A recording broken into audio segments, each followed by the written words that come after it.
જૂનાગઢ કેશોદમાં આવેલ પવિત્ર લીંબોચ માતાજીના મંદિરમાં તસ્કરોએ ત્રાટકીને ચોરીની ઘટનાને અંજામ આપ્યો છે।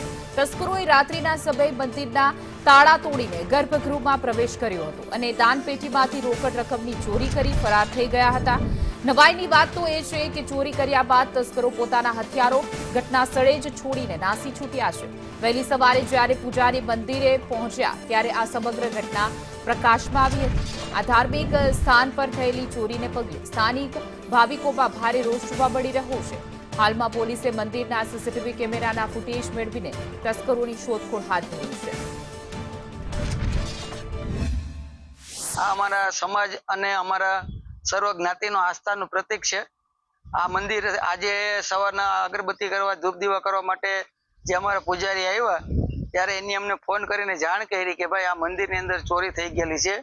પછી અમે ટ્રસ્ટી મંડળ અહીંયા આવ્યા, બધી તપાસ કરી તો આમાંથી અમારે જે પૈસાની પેટી હતી ને પેટી તોડેલી છે અને અમારા મંદિરનો દરવાજો તોડેલો છે અને એમાંથી જે કાંઈ પૈસા હતા એ બધા લઈ ગયા। બાકી બીજી કોઈ વસ્તુ બોલાવી નથી અને એ જે હથિયાર લઈ આવ્યા હતા એમાં એક કોશ હતી, એ કોશે અહીં મૂકીને ગયા છે। એટલે અમારી પોલીસ ખાતાને નમ્ર વિનંતી છે કે આવા તસ્કરોને વહેલા તકે પકડી અને કાયદેસરનો એને ભાન કરાવે।